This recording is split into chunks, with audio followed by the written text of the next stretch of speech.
And quick happy birthday to Mrs. Comfort Ejipong of Tesano. She's 73 today. 72, I beg your pardon. This is from all your children, home and abroad. They say, happy birthday to you, Mrs. Comfort Ejipong. Happy birthday to you. Also to Mrs. Grace Ohene, Assemblies of God, the Father's House of from all your children, and you're 72. So Mrs. Comfort Ejipong is 73, and Mrs. Grace Ohene is 72 today. Happy birthday. Also to Helen Ekia Arthur of St. Martin's Memorial Hospital in Community 2022. Happy birthday to you. We're live from the University of Ghana, and we're coming to you from the amphitheater of the Vandal City, as we like to call it. I've been joined this morning by two members of the intellectual community. One of your most favorite lecturers, if you will, is a professor of political science. Professor Ransford Gyampo is my guest, and is also with Mr. Noel Nutshuga. He is a lecturer at the Ghana Institute of Journalism, my alma mater. Gentlemen, welcome. Good morning. How are you doing? Thank you so much. Good to have you, Prof. Yeah. Prof, are you in high spirits? Why not? Are you in high spirits? Yeah, I'm fine. Are you sure? Yes. Why are you giving government a tough time? I don't think anybody's giving government any hard time. There has been several discussions about the ongoing strike. Governments have said that the strike should be called off whilst it negotiates. People have felt that if heard some of these concerns or some of these calls over and over, some way, somehow, National Executive Committee of UTAG met, and by majority decision, they voted to, or they agreed to temporarily halt the strike. And if I say by majority decision, every inquiring mind should know that it isn't everybody who agreed to that decision. Right. But it will be naive and childish for us to come here to say that this one voted for it, this one opposed it. But be that as it may, the decision has been taken. But the framers of the constitution of UTAG were wise. And so they placed a lot of power in the hands of the constituents of UTAG, i.e. the lecturers. And so our constitution says that if NEC decides, the decision is subject to ratification by members. So members within 5 days must vote to approve or accept that decision or to reject it. Right. And that's what our constitution says. And so as we speak now, voting have started on various campuses. I see. And so the point is that if the government is serious about its commitment and proposals and promises that call off the strike and let us negotiate, you have 5 days. After 5 days, you have another 5 days. Okay. Another 5 days, as in if members decide that we want to reject the proposal from NEC, okay, it will take another 5 days for NEC to convene to decide on the date for the resumption of the strike. And so my point is that government has about 10 days if they are committed and if they are serious to the promises that they have made. They have within this short time frame to make overtures and to put concrete implementable proposals before UTAG leadership. I'll come to you again for what your exact demands are. But Noel, you are a young lecturer. How do you feel about the ongoing strike and the demands that your seniors together with you are making for government to give you better bread? Right. Johnny, I must say it is important that the likes of Professor Gyampo had taken the center stage. They have been at this for a very long time. They've been in the profession for quite a long time. They have buried themselves in this profession so much so that some of them may not even be thinking of exiting the profession. But I must also say that it is important to look at the flight risk employees within the profession. And I'll say they are the younger academics. You're talking about 28 years. I started lecturing at the age of 28.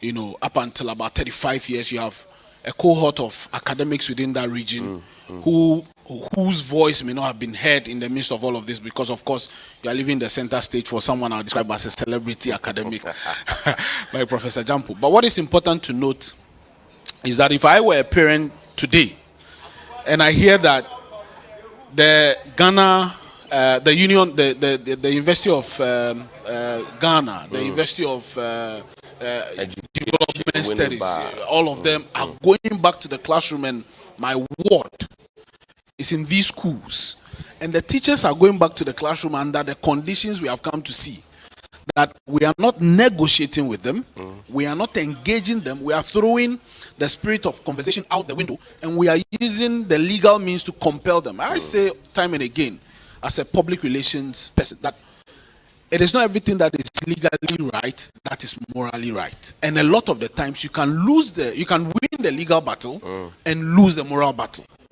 So you can compel the lecturers to go to the classrooms. But if I were a parent, I should be worried that the lecturers are going back to the classroom under the same conditions they are complaining about. So quality will be affected. Of course, yes. And you see, it's an issue of survival, right? We must go and do the extra to survive. If you see any lecturer who is driving a decent car, they are not driving it. They are not earning, much to drive those cars. You're joking. So I'm telling you the truth, and that is why we are pressing home for the conditions of service to get better. Most importantly, for us we the younger ones, to also travel the journeys like the likes of Professor Gyampo.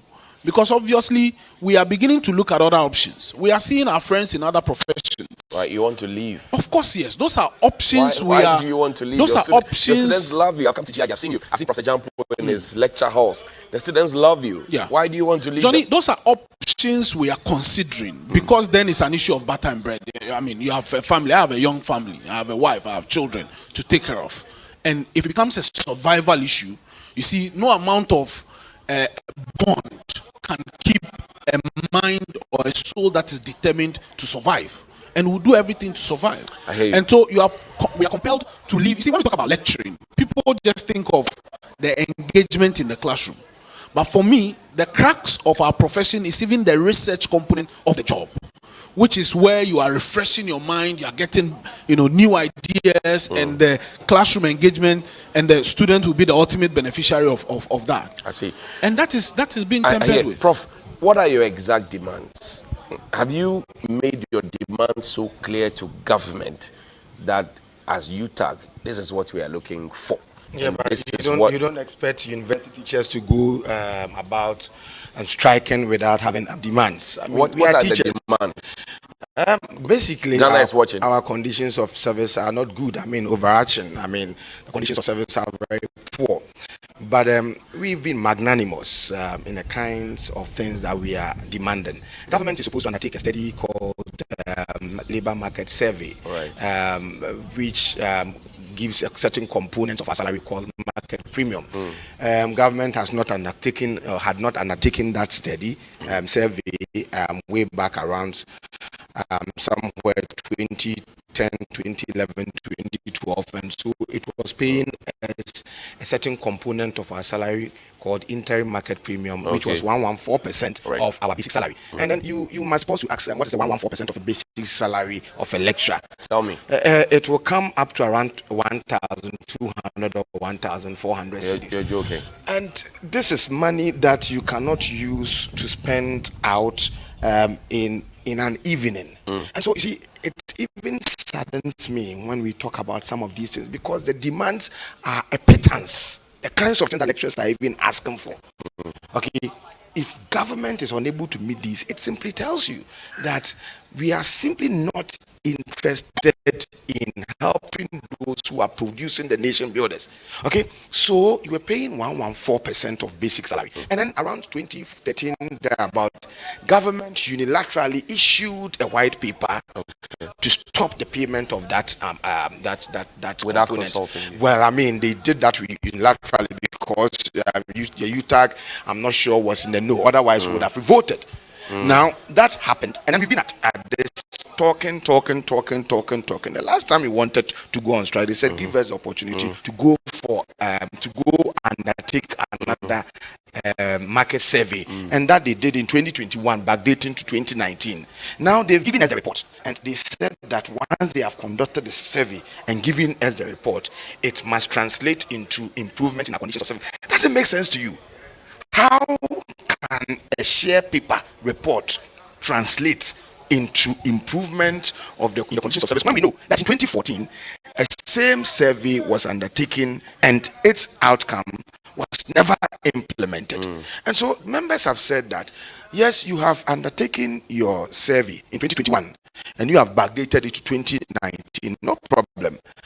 You can spend 10 years to study your survey, right, and implement it anytime you want to implement. But in the interim, restore us to the payment of 114% of our basic salary. That you used to do. Yes, that you used to do. And I keep asking, do the math and see.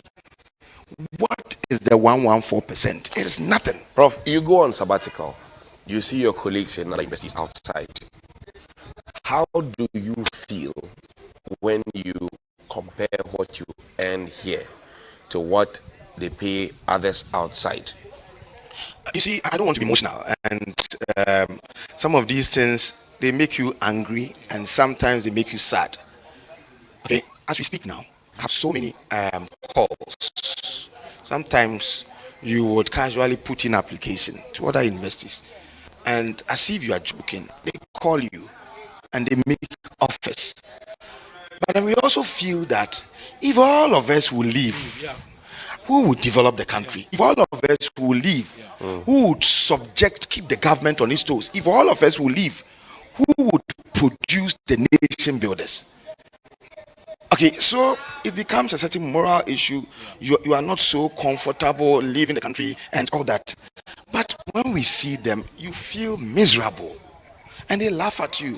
You prefer to stay here. That's why you are here. But the point is that they say that to us. Okay. Wow. Recently, one of our colleagues got a job in one of the government departments. I won't mention the name. Now he called me and he was shedding tears. I said, "Why?" He said he regrets staying here for that long. The kinds of allowances that he was privy to. Okay, the kinds of allowances that he's been given. When he switched jobs. Just recently, he shed tears and said, "Why did I stay here for long?" He's gone about psyching people. He's not psyching people. They have to move. If you get an opportunity, you have to leave. Now we teach and let me make this point. We teach and you see brilliant students, and you want to school, you want to mentor, you want to train, you want to encourage so that go ahead and do MPhil. They begin to laugh at you. What do you mean? You want us to come and join you, sign poverty warrant? I'm not poor because by the grace of God, but I'm thinking about the fact that some of the grace and some of the consultancy, some of the other opportunities we benefit, they are not there in perpetuity. And it's not everybody who has access to consultancies. I see. Okay, and so it's about time we looked at this battle and appreciate the fact that the fight for better conditions of service must transcend petty partisan political manipulations and politics. Because I know that some politicians now are trying to infiltrate our camps. You see, if any lecturer, if any university teacher allows politicians to infiltrate our camps just to pretend that things are well, when things are not better, we'll have ourselves to blame. Some of us, by the grace of God, will always find galamseys elsewhere to do, but not everybody. And this must be our watch caution, that not everybody will be able to make other salaries or other incomes elsewhere. Right. And so we must guard against some of these things. I am not interested in sustaining or protracting the strike. Okay, if it must end, it must end, but it must end because there are tangible, concrete, implementable proposals put before UTAG leadership by government. And I'm saying that government, see, all these calls that they were making, call off the strike and come and negotiate. People were not listening because they didn't trust them. It's up to them now to use this 10-day period to redeem their trust but you had deficit. occasion to meet the Minister for Education, Minister for Employment and Labor Relations. You had met the Vice President last year. You had met big people, everybody, fair wages, NLC. Why are you not happy? No, well, I'll come to you in a bit. But if you meet them, meeting doesn't put food on the table. And I've always said that we don't eat meetings, we cannot be meeting perpetuity. It's not about appeals. That President Kufuor is appealing, Sam Jonah is appealing. These appeals are good, but they don't feed us. Okay, they don't give us food. And so we would plead that they go beyond mere appealing to speaking to the powers that be. Okay, the finance minister, who has been intransigent in his release of money, people must know, the politicians must tell him he's doing his work as a finance minister, but these things cause bad blood and disaffection for the party, and their quest to break the eights, okay, cannot materialize with this kind of position that he's taken. I see. We are making legitimate demands. Okay, I said, just he's the finance minister, is an expert. Let him calculate the 114% of the basic salary of a lecturer and see whether he would not even be laughing at us. I see. Noel, you are a young lecturer. What are the demands of the job on you? Right. So you are expected to enter or get in with an MPhil. That's the basic, according to GTEC. When you get in, what are the demands on you, and how much pressure does it put on your pocket? In fact, Johnny, so the idea that you should get in with an MPhil and then later on you can do your PhD is actually a makeshift arrangement. And it's a makeshift arrangement because a lot of the times when the schools open up positions and are calling for PhDs to apply, a lot of the times the application period is over and they don't have the people. They don't have the people who apply, of course. People don't. Professor Gyampo corroborates this position, and it is not a strange thing. All of the university managers know that a lot of the times when they say we're opening a vacant position for a lecturer in this, we need a PhD in this, a lot of the times they don't get it. So they made this makeshift arrangement so that those who have MPhils and have the quest to do their PhDs will enter, and then they give you a certain period within which you should do your PhD. But it will be at your cost. Of course, yes. In a lot of the schools, it is at your own cost. You are doing that PhD at your own cost. I am currently a lecturer and a PhD student. So I am affected by the strike in both ways, both as a lecturer and as a student. I'm currently a second year PhD. But you are paying for I'm your paying PhD. my own fees. I'm paying my own fees. But when you get a PhD, you will use that to teach. Of course, I must come back and serve. And you see, sometimes the institutions would bond you and say, because you're a flight risk employee, we will bond you. When you come back with a PhD, you serve 5 years. But let me say that the best form of bond or bondage should not be the physical bondage. It should be the affective or the emotional one. Right. So that I feel so much attached to the university, so much so that if I am done with my PhD and I have even the nicest opportunity out there, I'll still come back to the classroom and teach. But I tell you what, a lot of us, I have had senior colleagues who tell me that, look, I'm going on retirement next year and I have nothing to show for. And so you, this young man, I'm advising you to live here. Live here. No, they don't understand. That. Yeah, of course, yes. They say they don't understand what they're doing here. They are done living their lives. They are going on retirement and it is scary. And you are joining. They are wondering what is motivating you. And they tell me all the time, say, go out there and look for opportunities. Even if you are lecturing in some other African countries, you are better off. You are better off than the average Ghanaian lecturer. Most people assume that all you university lecturers do is to stand in the lecture hall and teach. Yeah. What else do you do? Of course, so like I said, the crux of what we do is researching. And you see, the research protocol is so daunting. To become an associate professor and a full professor, a senior lecturer, and all the rest is so daunting. Even your publication fees. Some journals are charging you as high as $2,000 to be able to publish your paper and make it one article. Of course, yes, one article to make it accessible, to make it a free access paper. Otherwise, then it is locked. Now, if it is locked, what it means then is that not many people can access it, and not many people can cite you, and your impact factor as a human being is going down. So all of that come to play in your promotion. Otherwise, you're stagnated. But the point is, we don't even have enough to feed ourselves, not to talk of doing the research. And so we run around. What Professor Gyampo called galamsey is a very unique term. Not the illegal mining. Yes, exactly. What we call galamsey is that you are doing your primary job as a lecturer, but you are running around doing other jobs. Most of the lecturers will be in some other private universities doing other jobs, and that takes a lot of your time. So the research time is shared with, the research you're doing, and then the say. And so you notice that the average Ghanaian lecturer doesn't publish that much when you compare them to their contemporaries. I had some colleagues when I was studying in England. I had some colleagues who refused to come back.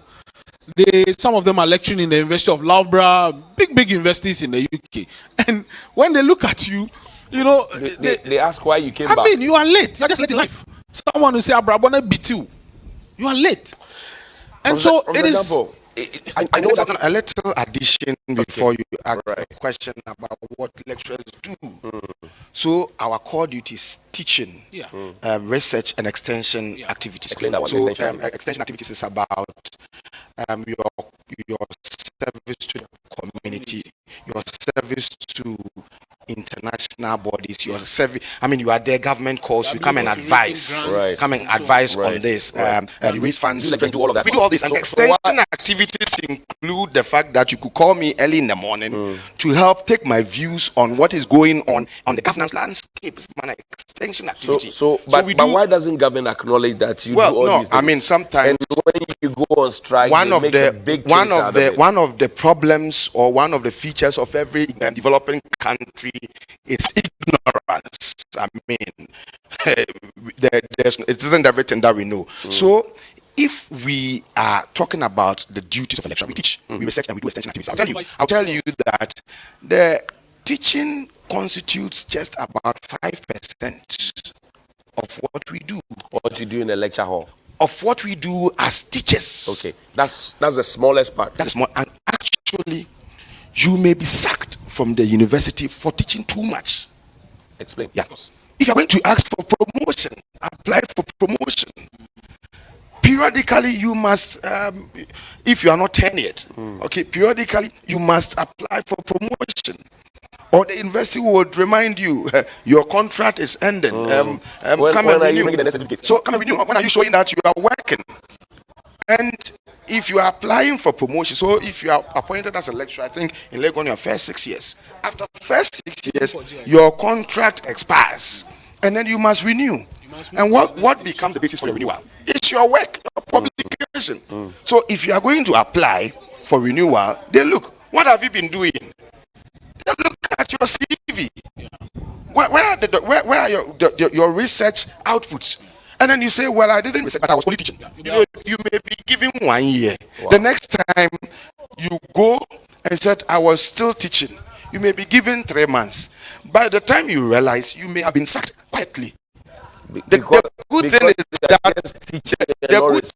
that it may not be announced, but you find your way out. And so teaching is just a minute portion. Why does government make a big case when you guys go on strike? Well, maybe because they want to be propagandistic, or they are ignorant of the fact that we have other important things that we do. And so for this particular strike, for instance, research is going on briskly. That's the most important calling of a lecturer. It is a research that shapes the nation. It's a research that produces the nation builders. It's a research that contributes to development. You see, how do you teach without research? How do you think we are able to teach? You stand in the midst of your students and you speak because you have researched. Without research, there is no teaching. Prof, I see you in the lecture halls. The students love you, like Noel. The students love you. Are you not worried that the students are stranded and they are looking for you to come and speak to them, teach them, and rap like you do? Are you not worried? No, we are worried. We've been worried all this while. I told you that we've been at this fight from 2010, 2011, and we've always been worried about the plight of our students. Remember, last year, December, we were going on strike, and then we said that students were in the middle of the semester, they were about writing the exam. So let us consider their interest. The reason why we actually slated this strike for 10th of January was because we knew that students were home. So we wanted to go on the strike before school reopened, so that when they hear that we were on strike, they would not come at all. But I mean, some of them, boredom at home, so they are here. So we are concerned about our students. But the point is that we cannot place the interest of students over and above our own interest. We've done that all this while. We've sacrificed for them all this while. But we cannot love them more than ourselves. We must love them. We must love ourselves. Okay? We must love our students. We must love ourselves. That's why I've told them always, time and again, that when doctors go on strike, human beings die. Yet they find every justification to go on strike for human beings to die. Once lives are lost, you are unable to replace. When teachers go on strike, it is only academic calendar that gets disrupted. Academic calendar are designed by human beings, and so we can disrupt it, but we can redesign it. Human beings won't die. Let me take a contribution on that. In fact, we are worried. I mean, in all of the things I do, the one I love the most is the one that pays me the least, and that's lecturing. So we are worried. You are far too kind. Yes, we are worried that we are not in the classroom. But I think that the students should be more worried that we are coming to the classroom in this state. They should be more worried. You see, Why? the reason is this: what we are feeding them with is going to be their knowledge base throughout their entire life. What you do here as a journalist, people praise you all the time. It is because a lecturer taught you how to do it, and then you know how to do it. So it is going to form. When I came here, you were rattling some of the theories that undergird the things you do here, and those things are discussed in the classroom, and so it is going to form a part of your knowledge base forever. And for me, it is even more crucial for the way people think. The quality in the lecture. Exactly. The way people think can be more dangerous than people's health. We saw all of the wars that happened, and it is because of the way people think. It is because of what they are saying. It is because of what they know. And so, yes, we are worried that we are not in the classroom, but the students should be more worried of what lecturers in Ghana may be feeding them with if the lecturers are not in any proper state. They should be more worried. What is next? Now the universities are voting. The various chapters are voting. But what is next? Government says, please go back to the classroom. Come and let's negotiate. What is next? Well, that is highly dependent on the individual campuses to decide. As an individual, I am prepared to badge down temporarily and see if government for the second time will show good faith. I am, as an individual. The vice president spoke to you before. Well, yes, we saw all of those promises, but we are ready to take the step one more time to show that we are not entrenched, after all. You want to hear from the president? No, he not has necessarily. Not about this. Not necessarily. I mean, he has made a point about teaching already, and that is in our ears. He said that you cannot become a billionaire when you are teaching, but we see other people become billionaires in other professions. About that statement? I feel insulted. The president was a teacher before. Exactly, I felt economics and a crack at it. Perhaps because he could not become a billionaire as a teacher, so he had to switch to another profession where he could become a billionaire. That is a possibility. It is a possibility. We also want to become billionaires. Billionaire, no, which we like. You get what I mean? And so, obviously, I am as an individual, I'm ready to batch down temporarily and see government show some commitment and some good faith. If that does not happen, we may advise ourselves. And in advising ourselves, there are a lot of other options. I mean, we have had some of the stakeholders, some of the very important stakeholders in this conversation tell us that if we are not pleased with our conditions of service, we should resign. I think that is the most that is the most ridiculous statement I have heard. That university lecturers should resign. If we are not pleased, that is what some people say, and some very key stakeholders have made pronouncements like that. The nation will crash. Exactly, and that is what we want. After all, other people are crashing it in other fields. Should we continue like that? Obviously, we have other options. Prof, does your National Council's decision make sense to you? The National Executive Committee. That's right. You see, I am a member of the National Executive Committee. That's right. And I think a decision has been made. It was a majority decision. And I don't think it's appropriate for me to come and talk about the the sensibleness or the senselessness of that decision. I cannot be, because I'm a member. Right. And once a decision is taken collectively, we must abide by it, even if you disagreed. Do you want to go back to the classroom like this? The point is this: it's a process. A decision has been taken. Members must be given the opportunity, or have the opportunity, to vote, to approve or to reject that decision.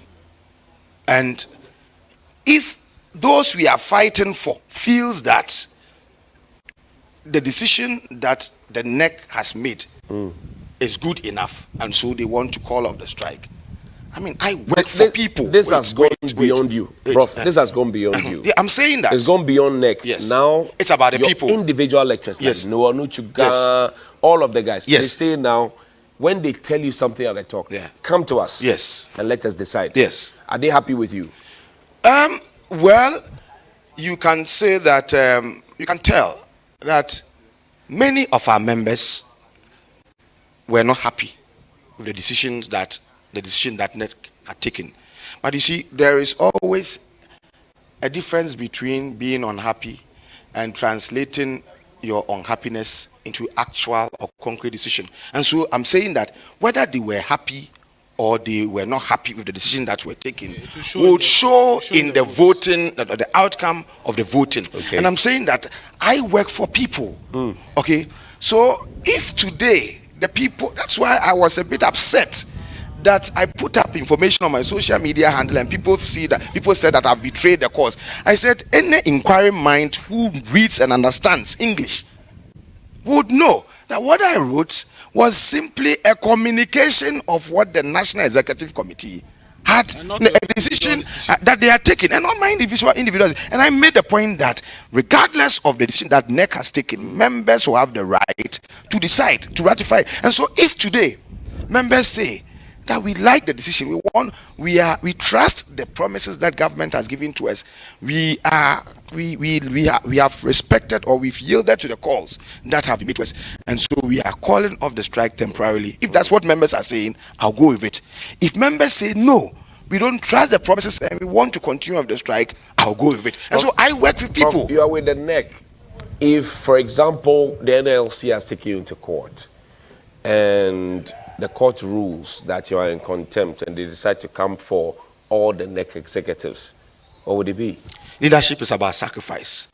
People died and people lost their lives. Blood was spilled. See, so if people died and then you go to jail for 3 months, so be it. Noel, the question is this: where do we go from here? Cover this. Well, like I said, the options are still very open to a lot of the flight risk employees of the profession.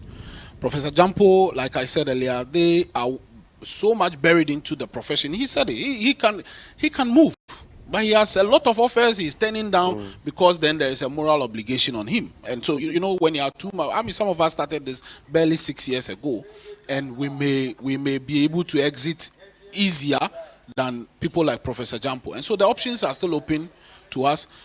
I am a very professional young man. This is not going to affect my professional conduct in the classroom. It is not going to affect my commitment to my work. I am going to be as committed as I was yesterday, and we'll do the work.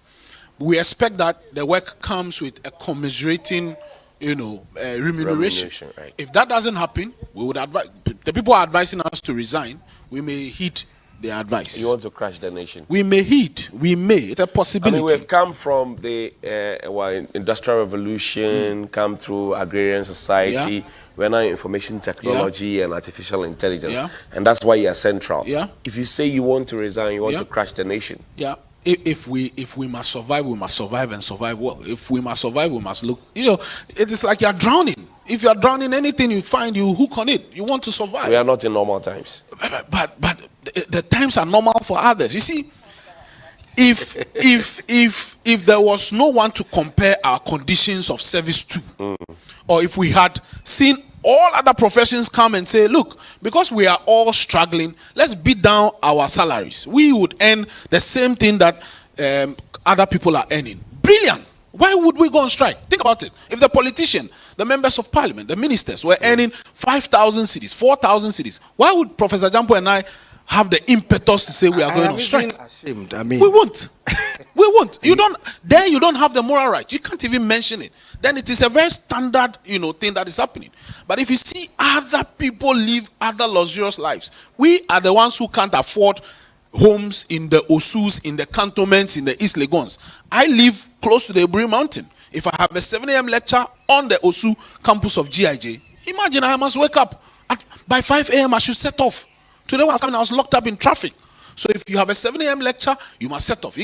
Sometimes I get to campus and then I take about a 30-minute nap. So before I start my lecture. And these are the realities we are going through. Early. Yes, because we can't afford the homes around the campuses. We can't. Prof, take a final word for me. Over this, I'll ask you the same question. Where do we go from here? The students are watching. The government side said that call off the strike and we have an offer to make. Right.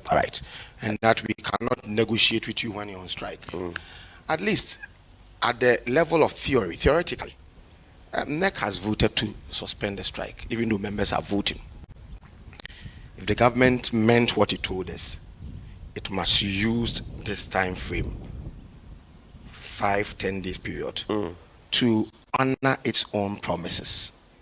I'm expecting that by now the ministries would have called UTAG leaders and spoken to them. This is what we are giving to you. And whilst lecturers are voting, these things may also fester, and they will know that the government says you are looking for 114%. I mean, it's negotiation. We said we are not negotiating. But if you have candor and honest confession that look, maybe we ourselves we've not shown that things are bad enough per our own lifestyle, but really maybe because of XYZ things are bad, and we are appealing to, if there is candor, frank, honest discussions and all that, and you are not even able to give the 114%, and you come to about 100% or 90 or something, it will be brought to members, and the members are not lawless people. Our members are professors. Okay, so if you put some of these things before them, they are reasonable enough to be able to interrogate. You think you are being shortchanged? Well, I mean, given the way we are not only being shortchanged, we are also being disrespected. Okay, the kind of disrespect and arrogance. Whilst we are at it, you get a minister of state or a deputy minister going about saying that we are not patriotic. We are not patriotic enough, and I'm saying that patriotism means we are not patriotic enough, and I question his understanding of the word patriotism. We are patriotic because we decided to stay and to teach. Okay, you see, our elections and electoral politics and contestation becomes a do or die affair, because everybody wants to join politics.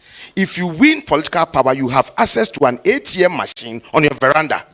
Okay, so everybody wants to go there. That's too graphic. Yeah, everybody wants to go there. Are we pushing for the situation where lecturers also think that because we want to have some of the ATM machines on our veranda, we must abandon teaching and go into politics? There would always be threat of democratic relapse so long as everybody wants to get into politics. It would always be heated. Okay, if you go to other advanced countries, when elections are being held, it is peaceful, it is seamless. In our part of the world, when elections are being held, people get to the bush and forest to pray. Yes, we. People are hiding Gary, people are hiding because everybody is scared that something may happen. It's because we all want to get there. Are we saying that we should quit the profession and get into politics? If that is the case, let us all decide. Let us all resolve. We have to go, Prof. But Harry, give me a second. Let me ask Noel this. He's been former SRC president of the GIJ, my alma mater. Are you happy with the level of support from the student unions? Well, I mean, I heard the students speak when I was on my way here, and in fact, that is the reality. The reality is that there is serious political infiltration, extreme partisanship, and there is political mentorship that is beginning, even from the leadership of students. And so you are mentored, you are a PA to a certain MP, and then by 4 years' time you are prepared for a certain constituency, and that is the norm. And of course they see our lives, they see what we drive, they see what we eat and live, and they don't want to come there. So obviously you see very brilliant and eloquent students, you think that, oh, these are people I should be mentoring for academia. These are people who should be taking over from the likes of Professor Gyampo when they leave office. But obviously they are disinterested in coming to sign their poverty warrant, and they want to go to where it is lucrative. And so I mean, yeah. Interesting. Yeah. Prof, I said this was the final one, but Harriet will forgive me. Let me say this, that when I was in level 200, level 300, I had a professor who kept telling us that when you finish, go to town. Don't come here, because if you come here, you are signing poverty warrant. That's a professor telling us. Prof, you were part of the Mobrowa demonstration. You were part of it. Yes. Now, are you pushing government too hard to shut down the universities? I've always said this, that ideally per convention and all that, the university should have been closed down. The fact that the universities have not been closed down, for me, suggests that there is a certain hope, maybe by university management, that things may be resolved quickly and all that. I'm not interested in the university being shut down. That's not my interest. My interest is that our quest for better conditions of service should be respected, or we should be listened to, in our fight. And so it's not about shutting down or pushing hard for universities to be shut down. It's about articulating our concerns and bringing it to the fore so that they are addressed. And it is not also about, see, some people, I don't know, anytime you make a demand, you make a claim, then they want to look at it from some partisan lens. So some people, all of a sudden, they say you are NDC. Yeah. Sometimes they say you are MPP. Yeah. It doesn't make sense to me. I'm runs for Gyampo. NDC was there. We took them on. Yeah. When NDC was in power, we took them on. MPP is in power. We have legitimate demands. And the fact that it is a party in power, a certain party in power, does not mean that all of a sudden our needs have been met. Yeah. You understand? So those who are saying, reading partisan meanings and all that, you are making the government unpopular, you are making the government uncomfortable and all that. It is not our desire to make anybody feel discomfort. Our desire is that 114% of a basic salary of a lecturer is around 1,400 or 1,500. And sometimes I get angered that why are we even making this demand? I hear you. Professor Ransford, we are not asking for V8s. We are not asking that they give us V8 and give us free accommodation and give us free telephones and give us free security, free fuel. We are not asking for all those. No. Professor Ransford Gyampo has been my guest with Mr. Noel Nutshuga. He's a lecturer also at the Ghana Institute of Journalism. And Professor Ransford Gyampo is here at the University of Ghana. We've come to you live from the amphitheater of the Vandal City